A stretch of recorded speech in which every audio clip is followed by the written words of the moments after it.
El modelo de Broca-Berni, que fue el modelo localizacionista, después el modelo holístico y llegamos al modelo de los circuitos dentro del cerebro, circuitos que se relacionan a las funciones cerebrales, a las funciones cognitivas.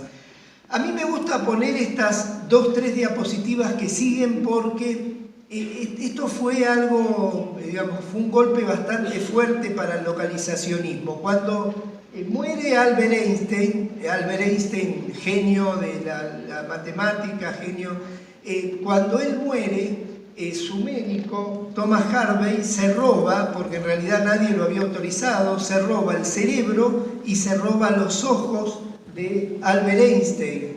¿Y por qué se roba el cerebro y se roba los ojos? En realidad porque quería saber cómo era el cerebro de esta persona tan genial, y además como Einstein se representaba visualmente las fórmulas y lo que él pensaba lo visualizaba, Harvey pensaba que podía ver algo en los ojos que fuera distinto en Einstein del resto de la población. Cuando van a ver el cerebro de Einstein se encuentran con un gran problema. El cerebro de Einstein era más chico que el de todos nosotros acá. O sea, el cerebro de Einstein era más chico que el de la media poblacional. Con lo cual, quizá la persona más genia, llamémosle, tenía un cerebro más chico que la media de la población.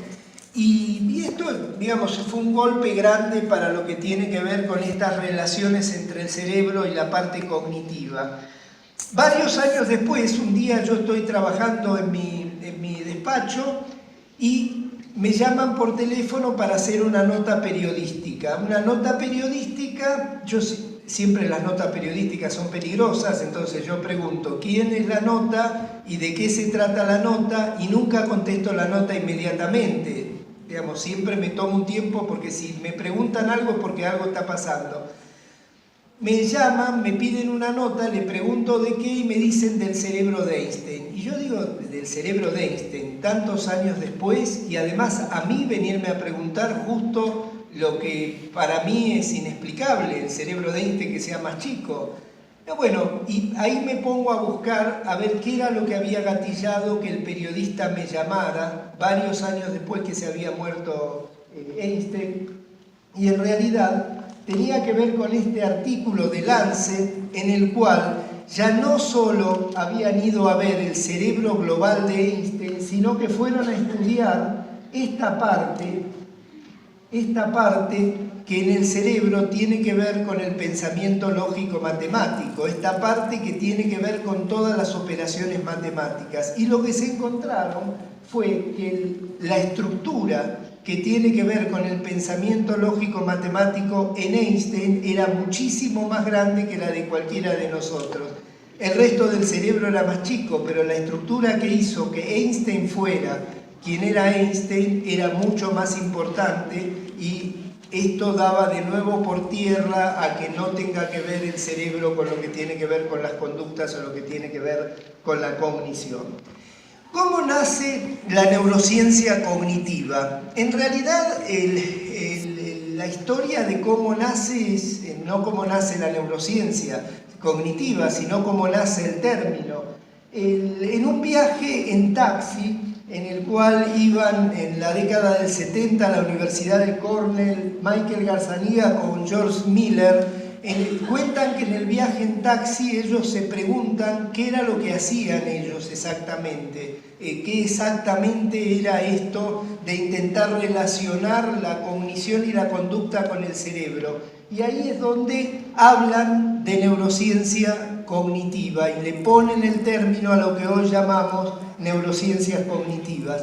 Y la neurociencia cognitiva, y esto es lo que es importante que entiendan, sobre todo los alumnos, ¿no? Por supuesto, la neurociencia cognitiva es la disciplina que busca entender cómo la función cerebral da lugar a actividades mentales, tales como la percepción, la memoria, el lenguaje e incluso la conciencia.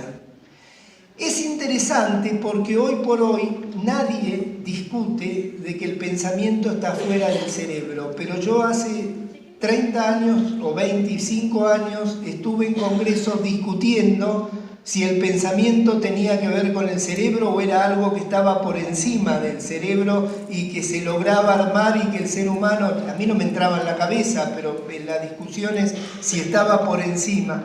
O sea, la neurociencia cognitiva viene a relacionar lo que es relacionado. El producto de nuestro cerebro es nuestra cognición y nuestra conducta, y la cognición y la conducta humana la tenemos gracias a las estructuras que tiene el cerebro.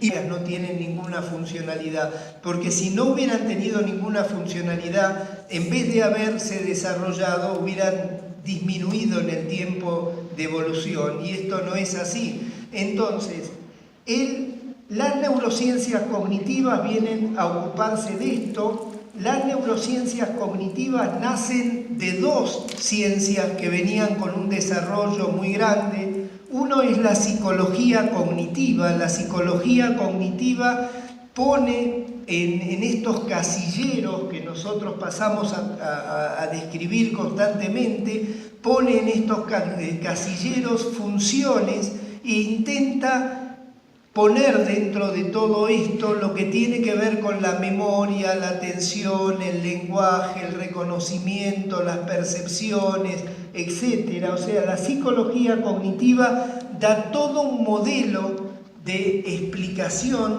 de cómo es el procesamiento normal con esta posibilidad de armar esquemas con cajas que van determinando funciones y pasajes de funciones que nos permiten armar cada una de nuestras funciones cognitivas, valga la redundancia, ¿no? Por otro lado, se nutre de lo que tiene que ver con las neurociencias, y las neurociencias es el estudio del sistema nervioso y va desde el nivel social hasta el nivel molecular. El mejor ejemplo es la memoria. Si yo voy a hablar de memoria, yo puedo estar hablando de toda la teoría de Kandel, de los receptores NMDA, del CREB en el núcleo celular, de cómo se sintetizan las proteínas para poder generar la memoria en el molusco de Kandel, en la plicia, o puedo estar hablando de qué estructuras tienen que ver el hipocampo, como hablábamos ayer, o el lóbulo frontal, o los sistemas que dependen de esto, o puedo estar hablando a nivel de neurotransmisores, la acetilcolina, que es el neurotransmisor de la memoria, o puedo estar hablando de cómo es el impacto a nivel de la cognición social, la percepción social, la cognición social, la conducta social, la memoria social, cómo el cerebro trabaja, la memoria que es guardar algo para usarlo después, para poder comportarse en una sociedad, para poder seguir las reglas que tienen que ver con una sociedad. Y ahí vamos a tener de la conjunción entre la psicología cognitiva y las neurociencias, y gracias a algo que vamos a ver, que son toda una serie de estudios que nos permiten ir a ver qué es lo que sucede con el cerebro cuando nosotros realizamos alguna función cognitiva, da partida a lo que tiene que ver con las neurociencias cognitivas. Solo como curiosidad, el curso en el 76 de Gazzaniga y George Miller se llamó después curso de neurociencias cognitivas. Michael Posner saca en el 82 el libro de Cognitive Neuroscience, y Gazzaniga en el 84 saca el Handbook de neurociencias cognitivas, y a partir de ahí las neurociencias cognitivas fueron un boom dentro de todo lo que es la comunidad científica internacional. Un boom que no fue el punto de partida de Gazzaniga, ojo, el punto de partida de ellos fue el nombre. El boom venía dándose en toda esta interrelación entre el cerebro y la conducta. ¿Cuáles son los presupuestos paradigmáticos que toma la neurociencia cognitiva? En primer lugar, que la percepción y la acción dependen de representaciones cerebrales y las transformaciones de estas representaciones. Que las actividades mentales se pueden descomponer en operaciones elementales de procesamiento de la información. Que estas operaciones tienen sistemas localizaciones en sistemas específicos y da la noción de módulo, y que estos módulos interaccionan entre sí para sustentar las actividades mentales. Esto sería lo paradigmático que marca lo que todos conocemos hoy como neurociencia cognitiva.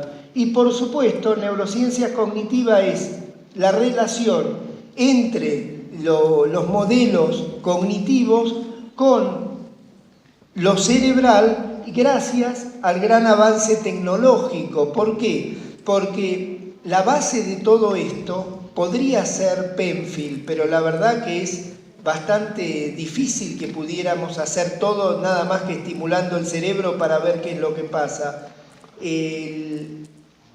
Entonces, ¿qué es lo que nos viene a ayudar en todo esto? ¿Cuáles son los métodos? Y los métodos son variados. Empezamos con técnicas electrofisiológicas, registros de célula única, potenciales evocados. Ahora vamos a ver neuroimágenes, resonancia funcional, la tomografía por emisión de positrones, de estimulación magnética transcraniana, la base que venía de la neurología, de la psiquiatría, de la neuropsicología, y un componente que le dio un tinte especial, que fue la aparición de todo el desarrollo de los modelos computacionales, cómo los modelos computacionales vinieron a jugar en todo esto. Y es interesante porque cuando uno está trabajando con estos exámenes complementarios, tiene que saber que los exámenes complementarios juegan en tamaño en relación al cerebro y juegan en qué tiempo están procesando en relación al cerebro.